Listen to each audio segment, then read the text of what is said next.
Assalamualaikum warahmatullahi wabarakatuh. Perkenalkan, nama saya Erna Sari dari jurusan Komunikasi Penyiaran Islam kelas 2C. Di sini saya akan memenuhi tugas UTS Kitab Kuning, membaca kitab Ta'lim Muta'alim dari halaman 61 sampai halaman 62. Faslun fil istifadati, pasal mengenai mencari faidah. Wayan bagi ayakuna tolibul ilmi, dan semestinya hendaklah mencari ilmu, mustafidan, mengambil faidah, fi kulli waktin, dalam setiap waktu, hatta yahsula, sehingga bisa meraih, lahu, bagi pelajar, al-fadlu, keutamaan, wa tariqul istifadati, cara mengontrol faidah, ayakuna, hendaklah, ma'ahu, ada bersama pelajar, fi kulli waktin, dalam setiap waktu, mihbaratun, tinta, hatta yaktuba, sehingga dia bisa mencatat, ma, perkara, yasma'u, yang dia dengar, minal fawaidil ilmiyati, dalam faidah-faidah ilmu. Kila, diceritakan, man, siapa saja, hafido, yang telah hafal, farro, pasti hilang, waman kataba, dan siapa saja yang telah menulisnya, sayan, apapun, korro, maka tidak akan hilang.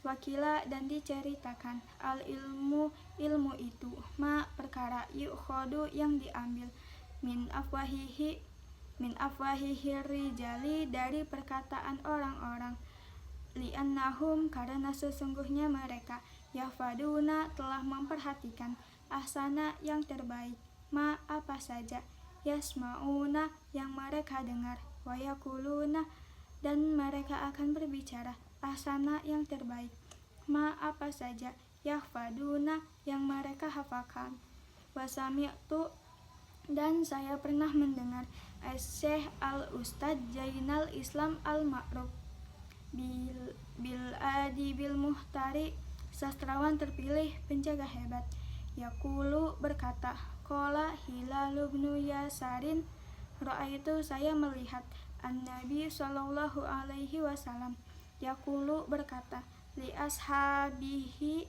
kepada sahabat, sayan, tentang sesuatu, minal ilmi, dari ilmu, wal hikmati, dan hikmah, fakulta, berkata, Rasulullah, a'idni, ulangilah, ma, kultalahum, yang telah dikatakan kepadaku, fakola, berkata, hal ma'aka, apakah tidak bersamamu, hal ma'aka mihbaratun, apakah bersamamu tinta, fakulta, lalu saya menjawab, ma, ma'iyya, tidak ada padaku, mihbaratun, tinta, fakola, berkata, an-nabi sallallahu alaihi wasallam, ya Hilalu, dan janganlah, la tufariki, kau meninggalkan, al-mihbarota, pulpen, fa innal khaira, karena sesungguhnya kebaikan, fiha, ada pada pulpen, wa fi ahliha, pada ahli pulpen, ila yaumil kiamati, pada hari kiamat.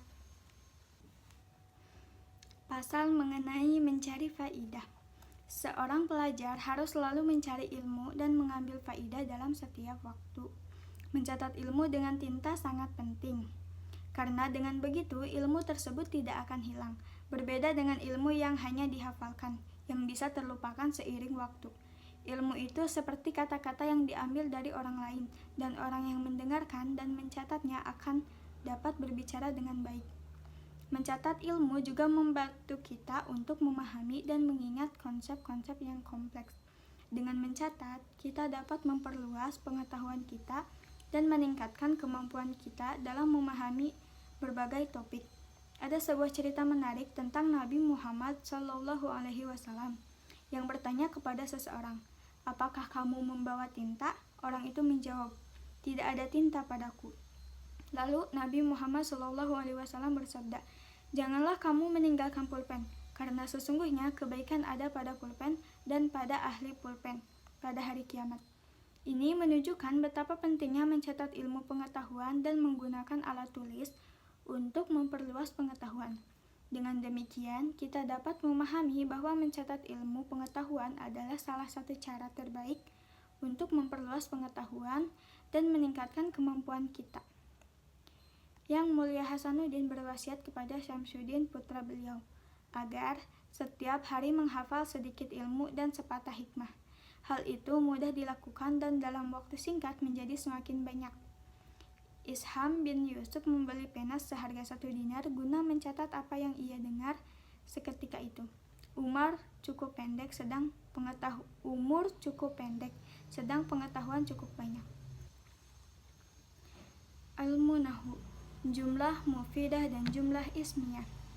Ilmu Nahwu adalah cabang ilmu dalam bahasa Arab yang membahas tentang susunan kalimat termasuk jenis-jenis dan unsur-unsurnya. Salah satu konsep penting dalam Nahwu adalah jumlah mufidah dan jumlah ismiyah. Pengertian jumlah mufidah. Jumlah mufidah adalah kalimat yang maknanya sudah lengkap dan dapat dipahami oleh pendengar.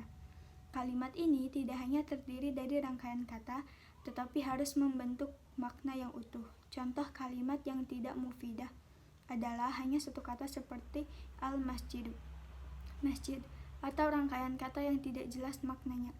Pembagian jumlah mufidah. Jumlah mufidah dibagi menjadi 2. Jumlah ismiyah, kalimat yang diawali oleh isim. Jumlah fi'liyah, kalimat yang diawali oleh fi'il. Ta'rif jumlah ismiyah. Pengertian jumlah ismiyah. Jumlah ismiyah adalah kalimat yang diawali dengan isim, kata benda atau kata ganti, dan terdiri dari 2 unsur pokok, yaitu mubtada, subjek, atau khobar, predikat. Ciri-ciri jumlah ismiyah selalu diawali oleh isim, terdiri dari mubtada dan khobar. Mubtada dan khobar harus sesuai dalam jenis dan jumlah. Misal, sama-sama mufrad, mutsanna, atau jamak. Contoh jumlah ismiyah. Al-qalamu jadidun, pulpen itu baru. Ahmadu musliman, Ahmad adalah seorang muslim. Al-muktabatun kabiratun, perpustakaan itu besar. Mubtada. Pengertian mubtada.